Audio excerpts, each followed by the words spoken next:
नमस्ते। कहते हैं ना, शेयरिंग इज केयरिंग। तो आज फिर से हम अपनी एक समस्या आपके सामने लेकर आ गए हैं।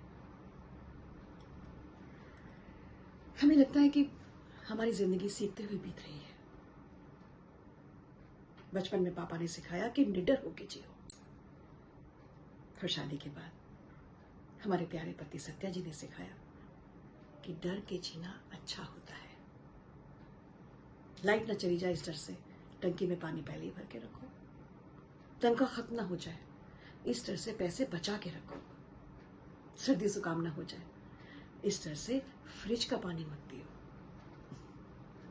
कपड़े खराब ना हो जाए इस डर से कपड़े मशीन में नहीं हाथ से धो। और सबसे बड़ा डर तो ये कि कहीं बच्चे ना बिगड़ जाए, तो 24 घंटे उस पर नजर रखो।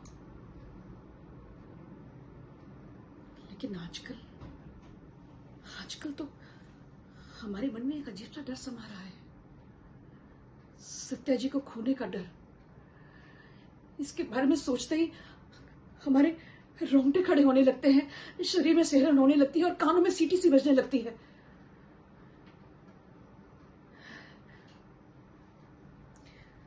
खोने के डर से याद आया, सबसे पहले जब हमने अपने पिता को खोया, हमने कभी सोचा भी नहीं था कि हमारे पिता को कुछ हो भी सकता है। हमें तो लगता था जैसे कि पिताजी अमृत पी के आए हैं और उन्हें कभी कुछ हो ही नहीं सकता।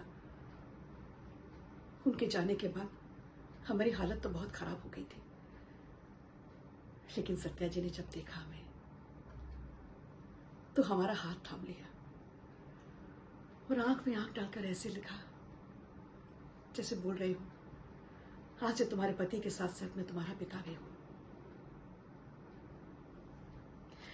बस तभी से ये डर लगने लगा कि पिताजी जब छोड़ के गए तो सत्या जी थे हमारे साथ, लेकिन अगर जब सत्या जी नहीं होंगे तो हम तो एकदम अकेले रह जाएंगे। इसी डर से जैसे सत्या जी जब ऑफिस से आते हैं तो हम उन्हें टटोलने लगते हैं, कहीं इनके ऑफिस में घर के बाहर कुछ उथल पुथल तो नहीं हो रहा, वो ठीक तो है ना, उन्हें उनकी तबीयत तो ठीक रहेगी। बस इसी डर से क्या करें, आदमी कुछ बोलते तो है नहीं। हम औरतें तो शिकायत कर लेती हैं, रो लेती हैं, डांट लेती हैं, गुस्सा कर लेती हैं, लेकिन आदमी अंदर ही अंदर घुटते रहते हैं, कुछ कभी नहीं बोलते। लेकिन एक दिन हमने सत्या जी को रोते हुए देखा। हमारे शरीर में तो जैसे करंट सा दौड़ने लगा। और ये परम, उसने झट से वीडियो बना लिया और फट से फैमिली व्हाट्सएप ग्रुप पे भी डाल दिया। वो भी क्या करता, बेचारा परेशान हो गया था। उसने भी अपने पापा को पहली बार रोते हुए देखा। और जब हम ये वीडियो देखते हैं तो बता नहीं सकते कि मन में क्या चलने लगता है। हमने भी इनसे बहुत लड़ाई की, बहुत पूछा कि क्यों रोए वो। बहुत पूछने पे तो बताया इन्होंने कि सुहानी, हम तुम्हारी वजह से रोए। मतलब हमारी वजह से? हमें समझ में नहीं आया। तो वे बोले कि अगर पहले मैं तुम्हें छोड़ के चला गया तो तुम ये परिवार, ये घर संसार कैसे संभालोगी अकेले। और इसी बात पे वो रो पड़े।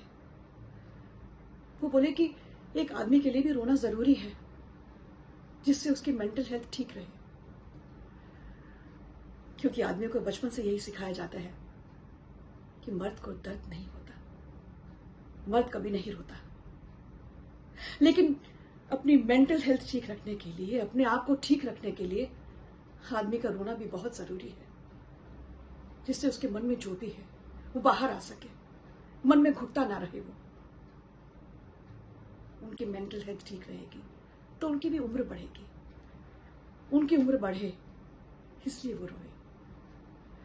क्योंकि अक्सर हमने देखा है कि पति पत्नी में से पहले पति ही चले जाते हैं